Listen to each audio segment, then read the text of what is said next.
Welcome to the Animal Training Academy podcast show. I'm your host, Ryan Carledge, and I'm passionate about helping you master your animal training skills using the most positive and least intrusive approaches. Here at ATA, we understand that navigating the vast challenges you encounter in training requires a comprehensive base of knowledge and experience.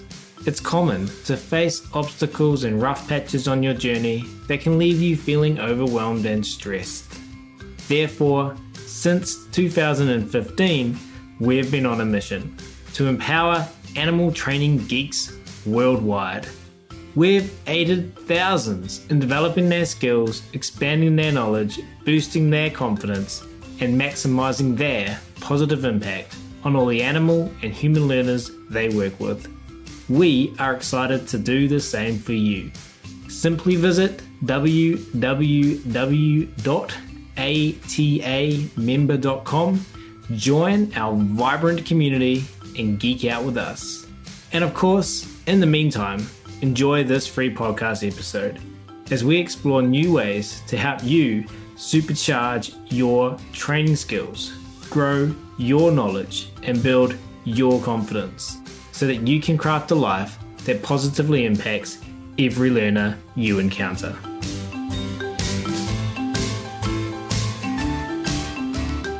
But we'll start today's episode where I'll be talking to one Ellen Yoakum. Ellen, she, her, hers, is a certified separation anxiety pro behavior consultant, a KPA CTP, and is co-owner and mentor and behavior consultant with Pet Harmony, along with Ellie Bender and Emily Strong, who we love here as part of our ATA family. She helps other families communicate with their pets and cohabituate successfully by creating strategies and plans that meet everyone's needs. Ellen's passion for animal welfare and training began during her undergraduate studies at the University of Washington, where she worked as a research assistant focusing on captive animal welfare and enrichment. Over the past decade, she has worked in dog daycare and boarding, wildlife rehabilitation, zoological settings, captive animal research, and private training.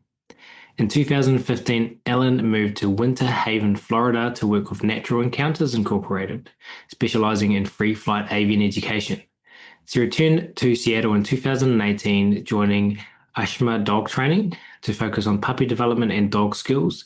And in 2020, she joined Pet Harmony to help pets and people live harmoniously using enrichment, empathetic listening, and collaborative problem solving. So without further ado, it's my very great pleasure to welcome Ellen to the show today, who's patiently waiting by. Ellen, thank you so much for taking the time to come and geek out with us at Animal Training Academy. Thank you for inviting me. I'm so excited.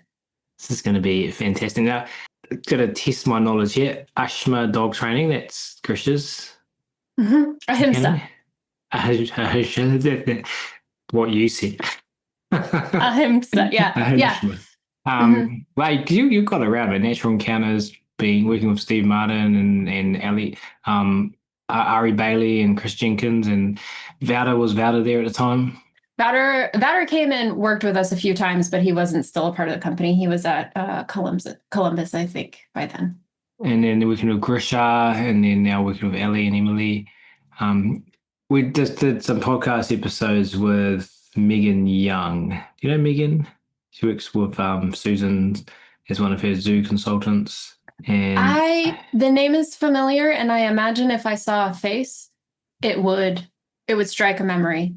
And she talks about surrounding herself with great tennis players, which is a Susanism. I haven't heard that one. To say, to get uncomfortable, place yourself in learning situations, where you're not the smartest person in the room. There's the getting uncomfortable part. And is that something that you've intentionally done? Like, have you been like, I'm going to work in these places? Because they're all places that I think the listeners of our show would appreciate, would be incredibly fun to work with for lots of reasons, but one of those reasons being the great tennis players that you would have been surrounded with in those locations. Or was it more that you kind of just ended up in these places because opportunities presented themselves to you? I mean, I think it's a little bit of both. The opportunities had to be present, which I'm incredibly grateful and privileged that all of them lined up the way that they did. But it's also, I've always taken kind of the same idea. I want to feel like the least knowledgeable person in the room.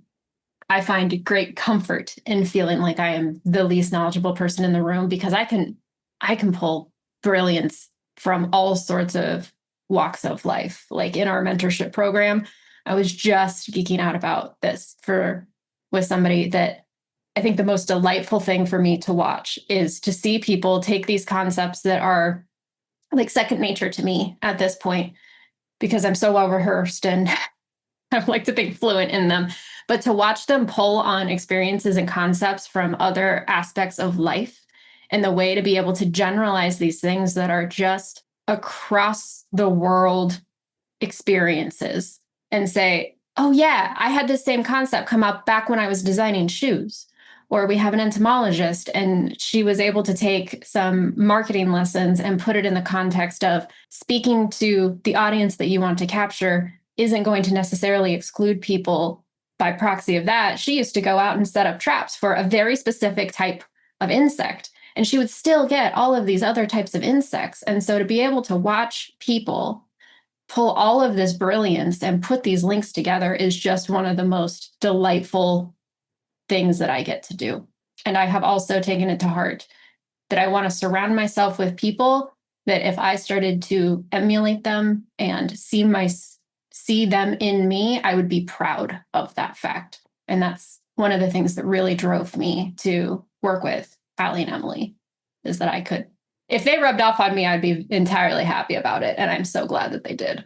Well, that's like the best introduction to part ones of the conversations we have on this show, because they're all about people's journeys. And I always get so interested. For example, 2 people ago, we had Mari Vogma on here from Estonia, and I was like, wow, what is dog training and animal welfare like in Estonia? So I don't know if I'm going to have much to talk about, which is what everyone says. Everyone, you have lots to talk about. But I was like, you're from Estonia. Like, that is amazing. Tell me about Estonia. And she was an engineer. And I was like, you're like got a PhD in engineering. Like, why are you teaching? Like, what? So like perfect segue into part 1 of our episode of you, thinking about this entomologist and their insect traps that they set. Tell us about your journey, Ellen. Take us back to where you got started, where you first learned about animal training, positive reinforcement, and tell us your story. Yeah. I mean, kind of basic story. I was a kid and really liked animals and wanted to work with animals, and it was just more comfortable for me. But then I went to the University of Washington to get my undergrad, and I got incredibly lucky. This was not intentional, that within our psychology department, we had a stellar animal behavior department. So we had experts in birdsong and social development. We had individuals working in captive animal research and welfare. We had individuals looking at all sorts of insect communication in skates and rays. I got incredible exposure to everything that animal welfare and well-being could be. I got to participate in zoological research through those programs, and I think it was like 5 or 6 species by the time that I graduated. And then I got to stray kitten. We call it stray kittening at Pet Harmony, around some of my mentors that included Dr. Eduardo Fernandez and Dr. James Ha and Dr. Renee Ha. And they were very, very kind and very sweet and very patient with my little undergrad self, ready to take on the world. And from there, I just immersed myself in it. And so I worked in the zoological setting. I did voluntary work there. I went and did wildlife rehab to get a different experience with that. I think I worked with that organization for 4 or 5 summers, until my partner, who also works in animal welfare and well-being in zoologic, we found the opportunity to go to Florida and start working with Steve and the Annie I team. And we did that for a few years. And it's really cool to put yourself out of, I think, your comfort zone. Because I will tell you, Birds terrified me for a while. I didn't understand. Their body language was so different from the mammals that I was used to working with. It was a really interesting experience and also very humbling. I remember being in an enclosure with some blue-throated macaws, and if you've ever been with blue-throated macaws, they will outwit you. And just remember getting run in circles by these parrots and thinking, I have a very wrinkly brain and thumbs, and yet I guess I live here now. I don't think I get to leave anymore. Like, they run the show. And it was a great time. And then when it was time to move back to the Pacific Northwest, I got to go work at Ahimsa, which was Grisha's facility at the time.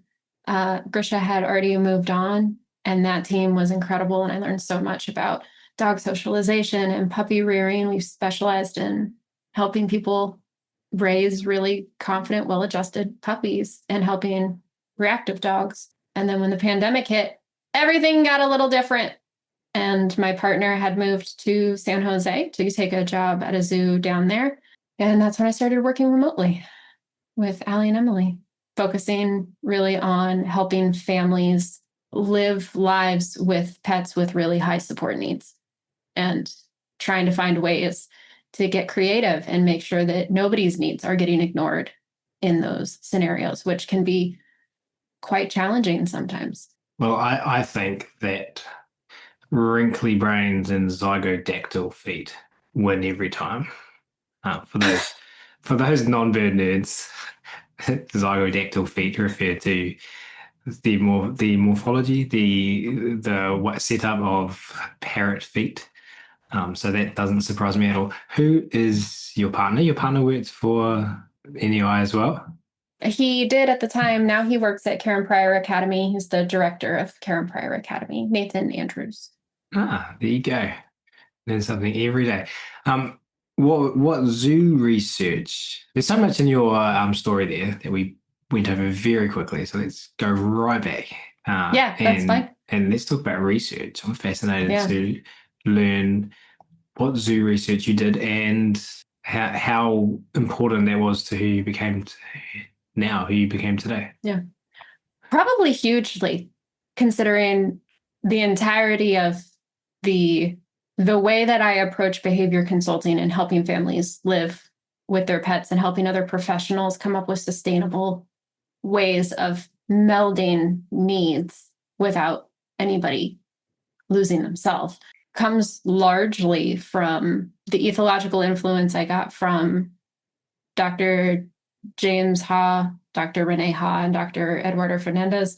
Those were my three main influences in my undergrad and the three that helped me through the majority, if not all, of that research. So I did a study looking at activity budgets and enclosure use in the gray wolves that they had at the University of Washington. I was lucky that I got to do 2 years worth of that. So we got to have a little kind of longitudinal data on that. I did exhibit use with the ostrich that were there for one of the quarters. And then as a part of the behavioral enrichment, oh, Eddie, if you're listening, I'm so sorry. I applied behavioral enrichment applied research lab there. We looked at activity budgets in penguins with different types of feeding. We did activity budget research with the elephants, the brown bears, the hippos. And I think there was one more. And in all of those scenarios, we were looking at different correlates with behavioral indicators and or activity budgets. So maybe some different feeding strategies, pool cleaning schedules, I think was part of the hippo one. And then in my senior year, I facilitated and helped my partner with his research on brown bears. And so this is one of my favorite stories. We were looking at ways that we could create foraging for the summertime for 2 brown bears at Northwest Trek out in the foothills of Mount Tahoma / Mount Rainier, depending on who you ask. And We wanted something that was going to spread unpredictably, relatively unpredictably, something that was going to be able to go off at different times. So we were trying to take this big body of research in foraging enrichment from ursids and canids and all of these large carnivores and see what we could come up with for the brown bears there. And we found my partner found some scatter feeders that you can automate the different times, and you could have a range of times that it would go off. And we hung those up, well, the keeper hung those up in a tree, and we got to see what the different foraging patterns did for the activity budget of those bears. And it was a really astronomical change in their activity budget, having somewhat randomized scatter feeding of dog food throughout the enclosure during those high activity months. And the first day they hung the feeder up and they let the two bears out. One of them was a big male, and you saw his nose go. And then you saw the feeder, and this giant bear decided to climb the tree to go get the 20 pounds of dog food that was in that. And that was a lesson and a thing to witness, and not the desirable behavior and the outcome of that. But they made some adjustments and were able to execute the rest of the study. So were you looking, was there a intervention with regards to undesirable from the human's perspective, of course, behavior with the bears, or was it just general curiosity about the activity budget? Yeah, we were looking primarily at pacing. So lots of bears and lots of zoos will display some element of pacing. That was one of the metrics that we were looking for. So is there a reduction in pacing or stereotypies? Is there an increase in rest and foraging? Is there an increase in other active or restful behaviors? There was a whole ethogram that we followed for it. And I will say we only collected data for the trial of the determined experiment, but the keeper stayed at that zoo for a long time, and they continued to use those feeders. And one of the things that was really fantastic is we didn't see a dissipation of the effect with those feeders, the same way that you may see with some of the others, where you see a really positive effect in reduction in stereotypies and increase in rest. But maybe a week later, everything is back to baseline. With this, they were able to maintain reduced stereotypy and increased foraging and rest for those bears. Sensational. Mm-hmm. It's very interesting to me, guys. Some work I do.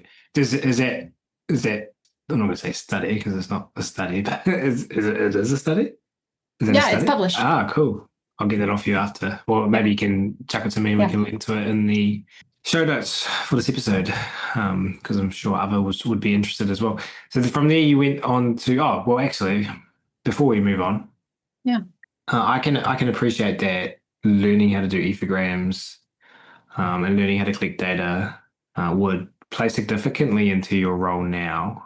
Can you explain what, assuming I'm correct, and people can't see that you're nodding your head, but assuming I'm correct, can you explain how important that experience was and building those skills up and getting your repertoire up in those skills, how important that has been throughout your career and now? Yeah. For any listeners that may not notice, ethogram is just a defined set of behaviors that we're observing. So we go in and we say stereotypy is pacing. We define that even deeper. So it might be pacing from A to B to A to B, depending on what we're seeing from the individual. Active rest for bears. The metric we used, if I'm remembering correctly, and check the paper. I will send both this and the other paper we published on bears to Ryan, because this was a very long time ago, friends. So my ethogram may not be fully settled, but was the majority of the contact with the body, but head up and scanning or observing the environment. And so being able to operationalize those behaviors has been incredibly important for helping families define what they want and what they need and what we are trying to achieve. So I don't expect a pet parent to come to me and say, I want my dog to be able to station on this climb for 3 minutes while I bring in groceries. I don't expect that from them, but being able to translate I don't want my dog to DoorDash into something that I can change, so that positive things that we can move approximations towards and I can shape and I can teach and all of those things has been so helpful in creating plans that I can quickly identify if we're making progress. I can quickly identify when we are getting stalled, and I can quickly identify when this isn't going to work for either the human or the pet. When we look at the influence of understanding and seeing and experiencing environmental enrichment, that is something that has followed me across the entirety of my career. So I got exposure to it in my undergrad when it comes to assessing welfare and well-being through naturalistic or species typical behaviors. So reading Hal Markowitz's work in particular is something that I think about often, often. And I think I have two species in this home. I might have more species, but generally speaking, I have two species in this home. I have a primate and I usually have a canid. Sometimes I have a felid, sometimes I have an ave, sometimes I have something else, but usually I'm going to have a primate and I'm going to have a canid. And so what are the species typical, like what is human? Because there are needs that humans are going to have that are going to be really hard to meet with a need that this particular canid may have. Is there something that is going to work for both of them in some way, shape, or form? So looking at it as though I am building a care plan for everybody has been really helpful. And then going back and saying, what makes a dog? Not what does this breed do? Not necessarily even what does this individual do yet, but what makes a dog? What is this background data that I can work off of from observing thousands of dogs at this point? What can I assert for 80% of them is going to be really important? And then when I see that maybe that's not true for this individual, I can adjust. But I'm going to make assertions that dogs need to sniff. Dogs need to use their nose.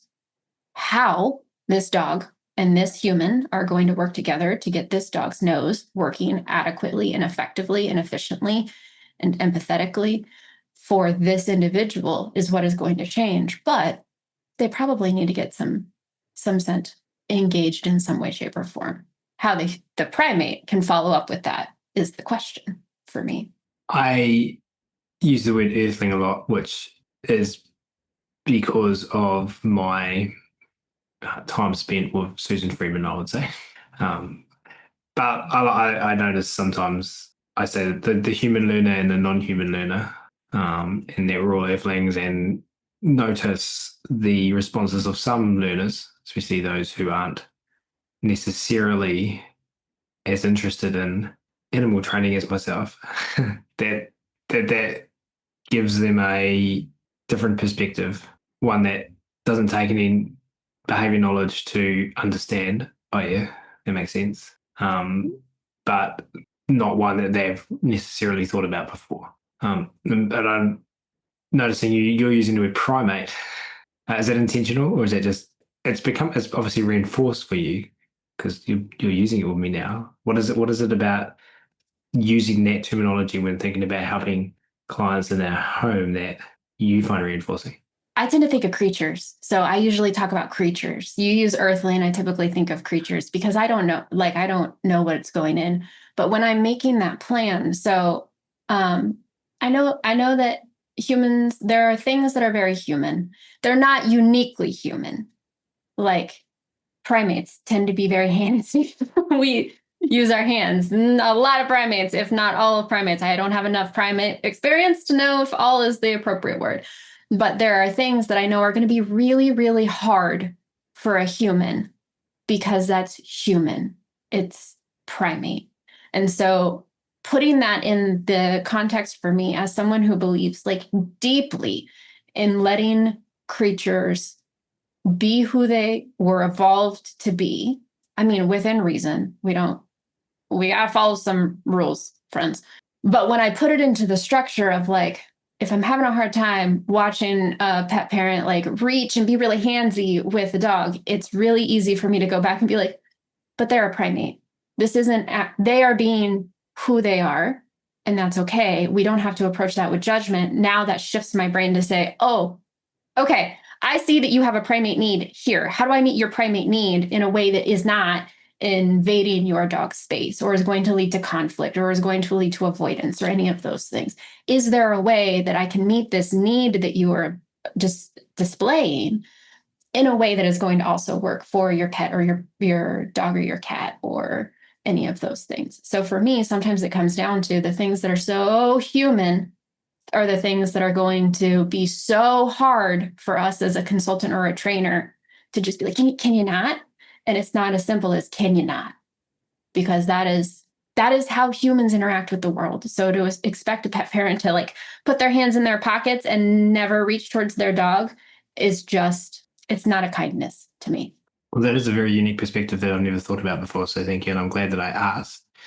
Also, just want to share with the listeners of this show that today is the 3rd of October when we were recording this. And yesterday, regrettably, the world lost Jane Goodall. And I was listening to a recording of Jane yesterday, talking about how she first observed chimpanzees using tools with their hands, which you're talking just reminded me of. I haven't been one of the people to do a public Facebook post or anything or Instagram about Jane Goodall, so let's take this opportunity now to just express gratitude for that amazing human being and the legacy that they leave behind. I'm going to ask a question that maybe you don't have an answer to, but it's just something I picked up on as we've been talking today, and is interacting with an area of huge curiosity in my life at the moment, and that is words. I've just asked you about primates. I've asked you about the reason behind why you say that, and in my own life, I'm just exploring radically, I would say, my use of language to stop to anchor the ridiculousness of the swirling of thoughts that are in my brain, and realizing that I don't even know if I have a word that emphasizes enough how large it is. I think the value of language. Obviously, we talk about labels in our industry and the cons of that. But I think for your own internal dialogue, some of those cons are removed, and they can be hugely beneficial to be able to label things so that the thoughts stop swirling, and you get clarity, and you can think better and speak better and articulate better and educate better, and loads of different things. So one of the words I've seen you pick, one of the words, and I hope it's okay to ask this, but I'll try to give you a little bit of context as to why I'm asking, is the word friends. So you're talking to the ATA podcast audience as friends, which I love. But explain, and if you're like, I don't think about it, Ryan, I just talk, that's also fine. But like if friends is an essential part of your thinking about how you address a cohort of people, then how has this evolved into your verbal behavior? Mm-hmm. Some of it is in an attempt to be inclusive. So friends is gender neutral. And so it's a word that comes very easily to me. I think something that has also been really influential, if I think about the people who have influenced me throughout my career that I deeply respect. And like, again, if I was a little observer of myself and saw me reflecting these same behaviors out into the world, I would be proud of it, is that they make an effort to have language that doesn't other. And so I haven't met probably most of your audience, and I probably would like to. I don't want to close a door and say, this is me and Ryan, don't contact me, don't talk to me, any of those things. I want to have some sort of collective name for the group of people who I interact with that is going to hopefully be inviting. If nothing else, hopefully just maybe put people at ease that we're just having a conversation. Nothing that we're going to talk about today is going to be that deep. It could be very deep, but we can all breathe through anything. Again, I'm glad I asked, and I sensed that you would have a reason, because that was potentially a poorly, but a compliment. poorly delivered. There's a compliment. Why did I sense that you had a reason? What have I seen from your behavior that makes me think that? I have been seeing your Instagram posts pop up on my feed. Try to stay off Instagram, to be honest, but behavior goes in reinforcement flows. And so when I get to see amazing Ellen Yoakum posts in my thread, obviously that's why I'm going back there. But one recently, which caught my attention, was you talking about people not stealing your or not using your, I can't remember if it was marketing or just ideas. Share with everyone what I'm talking about, and then we'll circle back to where I am and about what I was about to say. Yeah. So we put a lot of effort into our content. We're very cautious about the influence of the information that we are putting out there. We take a lot of time, energy, and effort to make sure that if we are going to elicit a strong emotional response from anyone, that we are doing it with intention. So we don't want to be out there rage baiting. I'm going to be honest, there are things that we didn't know we're going to rage bait, and they definitely did, and we have lessons learned. Wait, define rage bait. It's new for me. I kind of think I know what it means, but you put something out there that elicits a lot of really big feelings about things, which social media loves. Right? Social media loves. It's not our goal. We have stumbled upon, we call them soapboxes in our mentorship program, where you just like somebody brings something up and all of a sudden you feel that like that boiling in your, for me, I will flush, I'll get really hot, and then my thighs clench. And that is me impeding my flight response because I would like to just like bolt.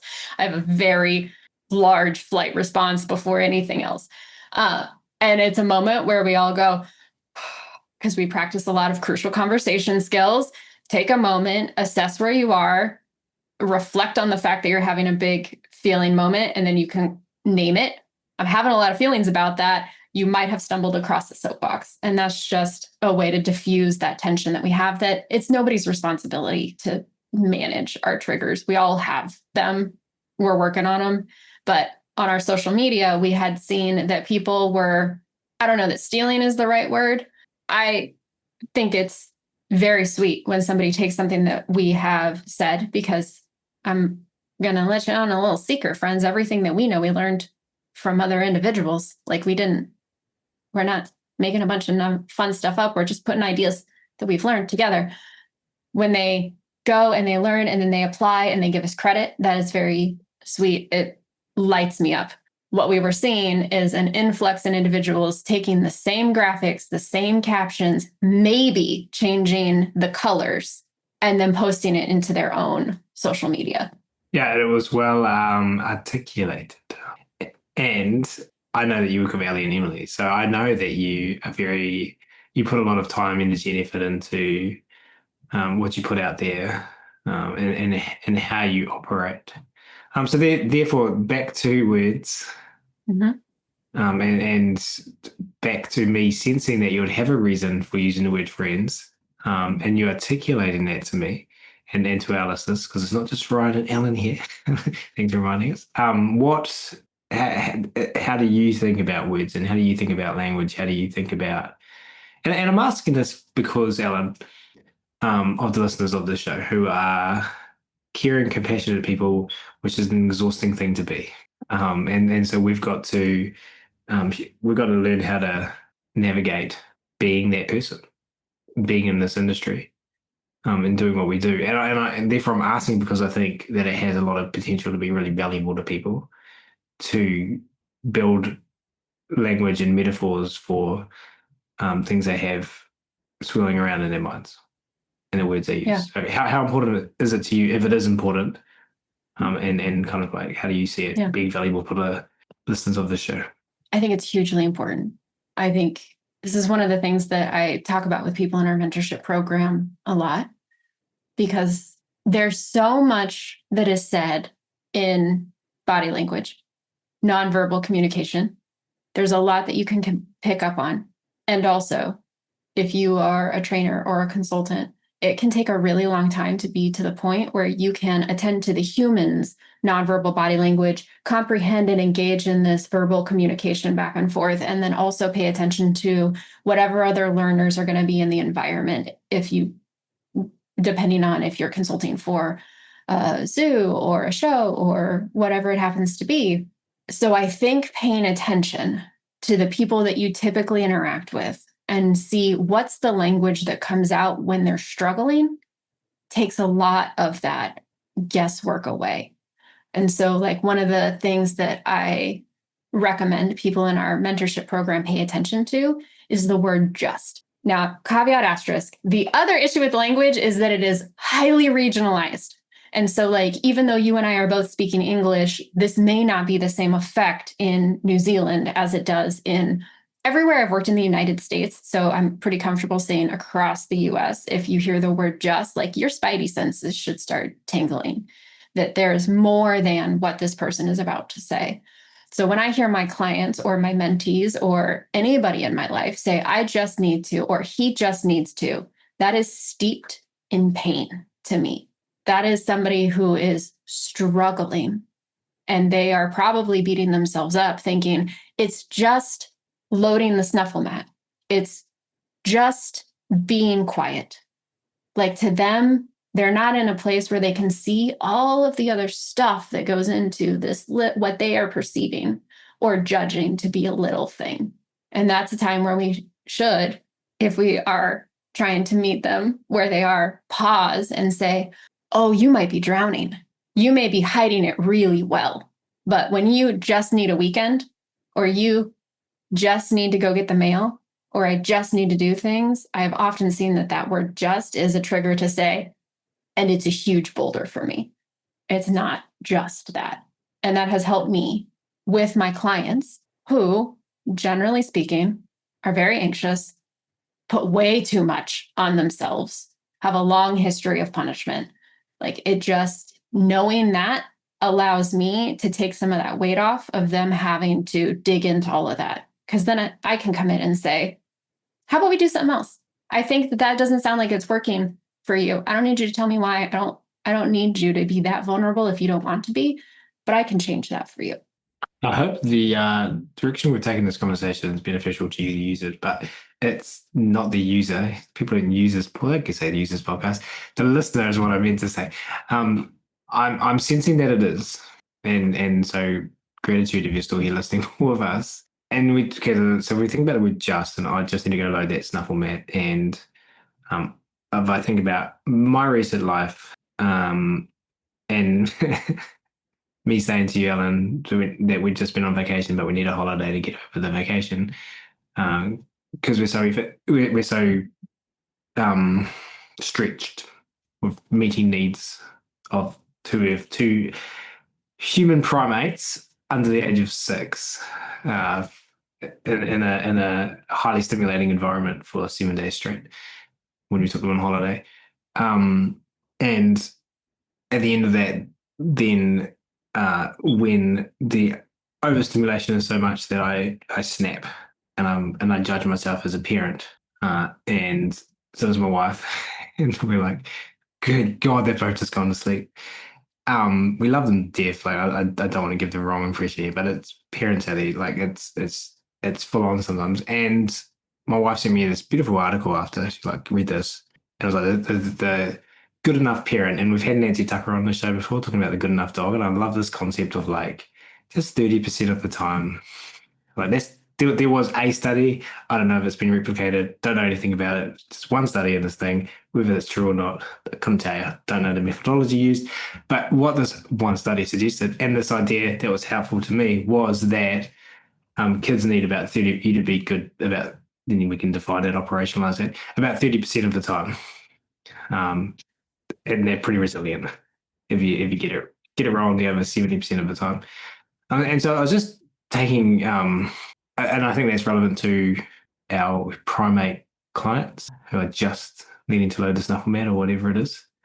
I think it's relevant to the listeners of this show who are just needing to get that information to their clients after the paid billing hours are finished and they're at home with their family in the evening.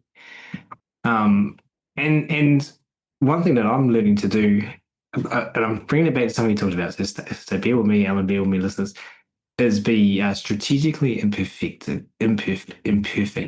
Alan. So I would like write an email to someone and I'd like write it and like, I'd spend like the last 10% of my time, well, the last 10% of like getting that email right. Like I'd spend like 90% of my time on that. And I would be like, oh crap, like an hour and a half's gone. So learning to be strategically imperfect. Oh, okay, cool.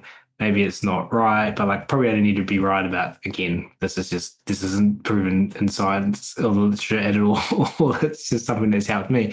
Probably only need to be right about 30% of the time. Let's just send this email, get it done, boom, cool, move on to the next thing.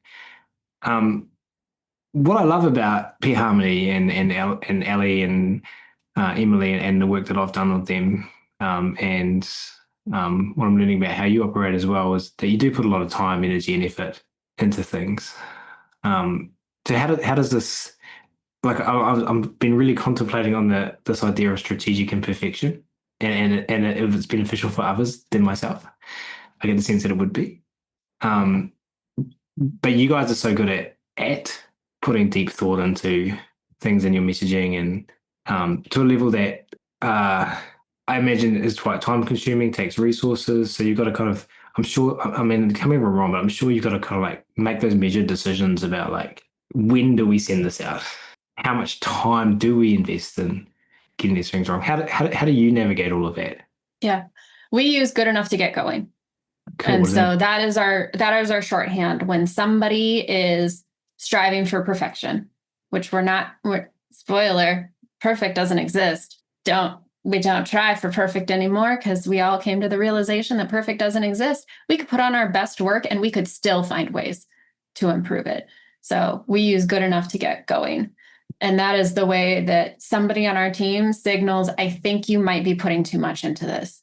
And the nice thing about that is it has no judgment. There's no harshness to it. It's just, yep, it's good enough to get going.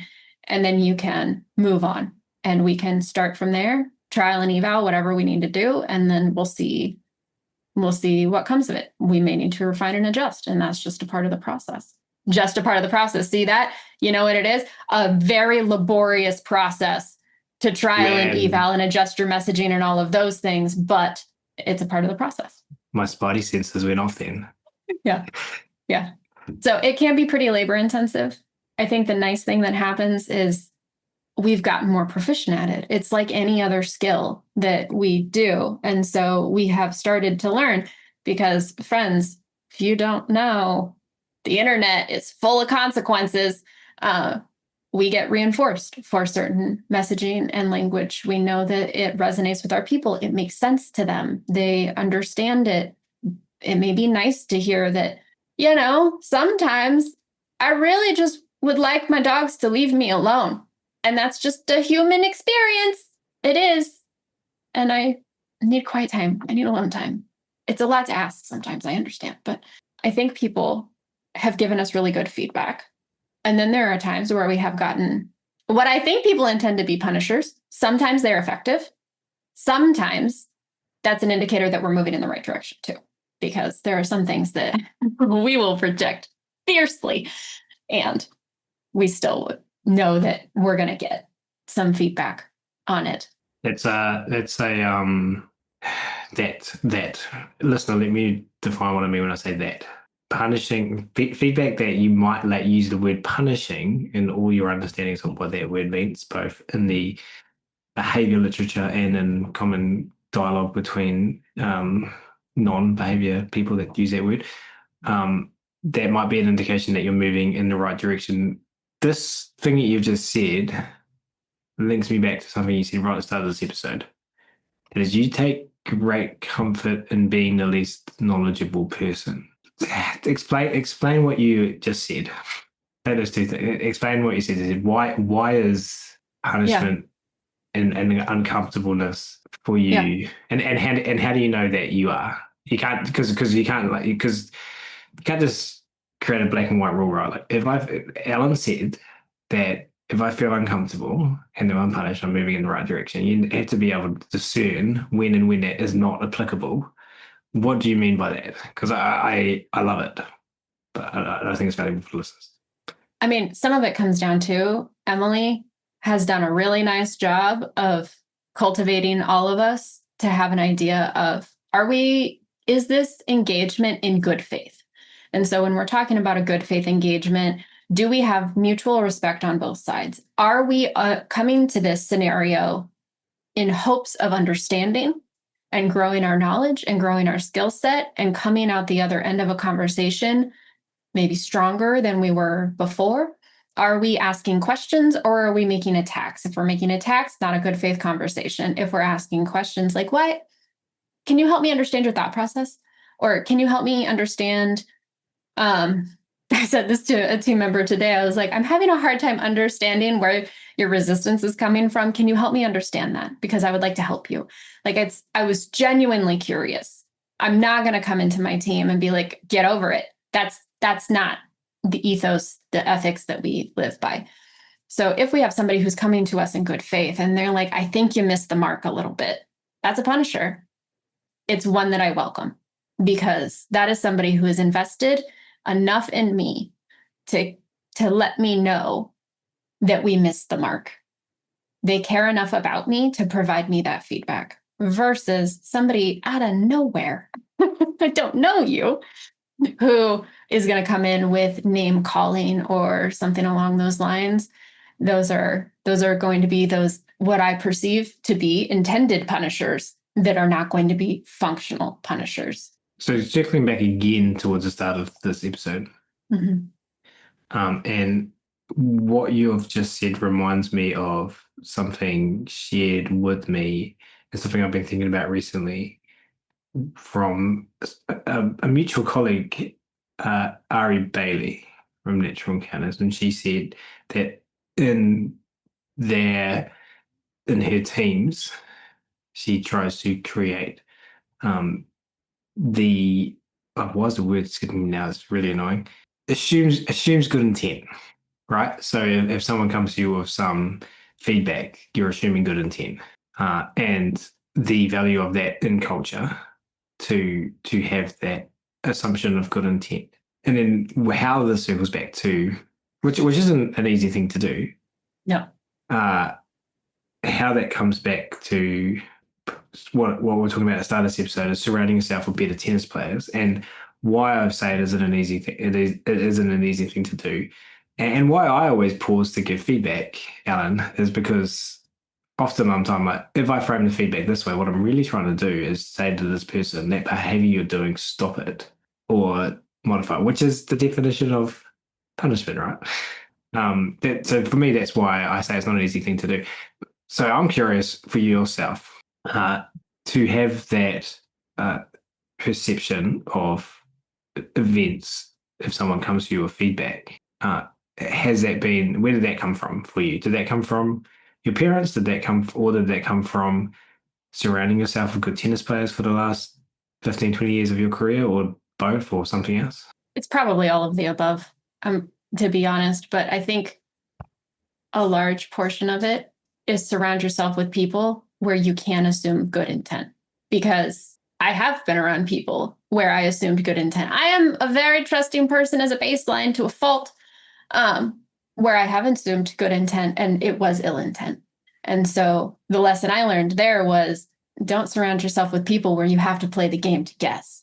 Surround yourself in people where they have to prove ill intent, not that you have to guess whether or not that is true.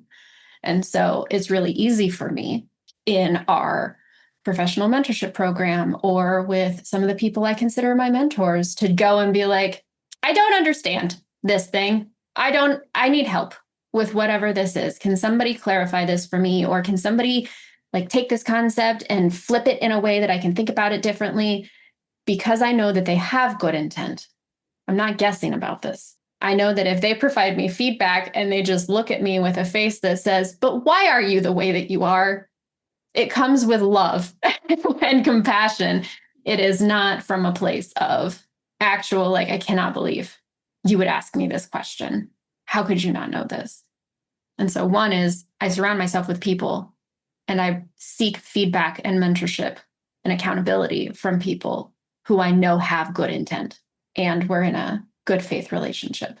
I will not be seeking feedback from individuals who I suspect may have ill intent and or are coming to this conversation in bad faith, or I know I'm coming to the conversation in bad faith, because I don't want people to think that my mind is always malleable. There are some things that I'm very steadfast and very set on. And so there are times where I don't go into a conversation with good faith, and then I just don't go in. One more question before we wrap up part one.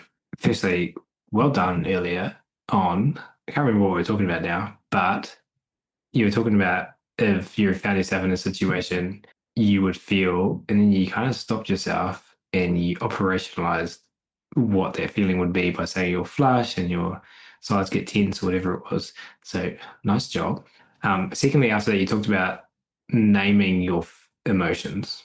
We've been talking about language a lot about in this episode, and as caring, compassionate people who care deeply about the non-human learners we work with, and all the learners we work with, including the human ones, we feel a range of emotions. Well, I mean, regardless of if we do that, I mean, we're humans, we're on this planet, we feel emotions. Why is naming them? Why did you specifically say before you have to name it? Mm-hmm. So I am not someone where any of that comes naturally. I have a lot of challenges with interoception. And so interoception is the perception of feelings in your body, sensations in your body. And so it has been a long journey to be able to identify, oh, I flushed or my thigh muscles tighten. And for me, the way that I perceive the world, which is very different from the way that Allie and Emily perceive the world, which is, I think, one of the ways that has helped me, again, surround yourself by people who you think are brilliant. It's helped me grow in a lot of ways. I was able to start saying, oh, I'm feeling these physiological changes. So first step was that for me, and then be able to say like, oh, I'm feeling defensive. Like something about that felt like an attack. I'm not saying you attacked me. That's not at all what it is, but my body is perceiving this as an attack for some reason. So like, let me try to convince my brain that there is not a mountain lion in my office, and then we can circle back to this or some of the other things. So it's been a long journey for me to try to figure out, one, feel things in my body in a way that is helpful, maybe not even helpful, just like adequate feedback. And then the second part of that is figuring out like, what do I need to do about it? And so I may not have the emotional intelligence to be able to say, I am feeling despair, or I'm trying to think of, there's a graphic that a social worker or a therapist put out that's the emotion wheel, and they get to really small pies. So I may not be able to pinpoint that, but I can say, oh, I'm having a fight response, or, oh, I'm having a flight response, or, oh, I'm having a freeze response. Like these are the paths that I am going into. And then I'm able to reroute and say, I need to have this conversation later. Like I can't do this right now because I want to enter this in good faith. And the part of my brain that is convinced there's a mountain lion in my office is not going to let me enter this in good faith. Or, client, you're my fourth client of the day, and you have a lot of despair, and the question that you're asking me is not unreasonable, and I can't do it justice right now. And that's not on you. So I'm going to defer this conversation until our next appointment to give it the attention that it deserves, because I may not be able to muster it and you still deserve it. And so being able to work with people, being able to name it and say, oh, I'm having a fight response. I'm having a hard time with this, or I really just don't want to be here anymore, has helped me to navigate and let people know what I am capable of at any given time. Wow. Thank you for sharing that. I was thinking as you're talking, a conversation I was having with Chris Jenkins, who we mentioned before, also part of Natural Encounters team, and I explained some introspection that I did, and he and off the cuff he was like, "Yeah, I think that's called being an adult." And I was like, and also what you just described, I would label as process. That's what processing your emotions is. Like for me, like naming it, and then kind of saying, what do I do next? Like, what is this telling me? Like, how do I learn from this? And 41 years old at the time of this recording, and I was 41 years old when I figured that out. So you're not alone in taking a long, long time to figure these things out. I lived 41 years old not being able to process my emotions in that specific way with intention. So let's wrap up part one here. Hopefully this was helpful for you listeners. And before we do though, just share with everyone share with our friends where they can go to find you online, find Pet Harmony, any other places additionally of value to you to send people to share with our listeners where they would go on the interwebs to do that. Yeah, they can find us at petharmonytraining.com and at Pet Harmony Training on Facebook and Instagram, and at Pet Harmony, if you're a professional, at Pet Harmony Pro on Instagram and TikTok. Awesome. And as I listen to your answers of that, and you say send people to Pet Harmony, I realize that we haven't done justice to explain to the listeners of this show what Pet Harmony is. Oh, we kind of glazed over that, didn't we? Yeah, which in some other episode I might be like, cool, and thanks so much. It's been great talking to you, and we might wrap the episode up here. But I'm not going to do that today, and I shouldn't do that either. But I'm not going to do that today because how much value I place on Pet Harmony, and how fantastic I think the work that you, Ellie, and Emily are doing, and the cultural elements of your work, what you express in your work, and some of the things we've talked about today, which is partly why I asked the questions I asked today, because of your work with Pet Harmony and because of my collaborations with Ellie and Emily in the past, and understanding how they operate. It was an assumption of mine that you would be very similar. But let's because it's so beneficial to everyone, share a little bit more about what Pet Harmony is, and then we'll wrap up. Yeah, Pet Harmony, we do a lot of things. So we have a private behavior consulting side where we work both in-home in the Chicagoland area and remotely with people worldwide to help them find out how to live with pets with pretty high support needs, typically. And that can be separation anxiety, aggression, dog and kid introductions, whatever it happens to be, we tackle it with kindness and compassion for everybody in the household. And then we have another side of the business that is primarily focused on mentorship for pet professionals. Whether you're a behavior consultant, you consider yourself a trainer, you own a facility or not, we're there and we help them apply an enrichment framework to their clients, their life, their business, so that we're going with a goal-based approach, a needs-based approach to building our plans, being strategic, and making sure that everything is sustainable for them, their clients, and the pets that they care for.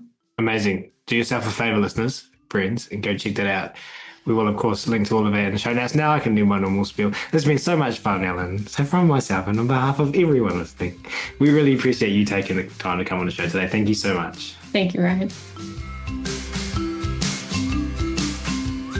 And thank you so much for listening as well. This is your host, Ryan Cartledge, signing off from this episode of the Animal Training Academy podcast show.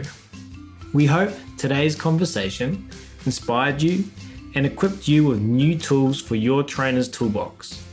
Remember, every challenge in training is an opportunity to learn and sharpen your animal training geekery. Embrace the rough patches, learn from them, and keep improving.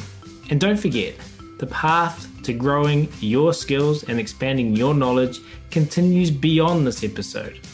Visit www.atamember.com to join our supportive membership, where you will find a community of trainers just like you. Together, we're making a huge positive difference in the lives of animal and human learners worldwide. Until next time, keep honing your skills, stay awesome, and remember, every interaction with an animal or human learner is your opportunity to create ripples. We're here, cheering you on every step of the way. See you at the next episode.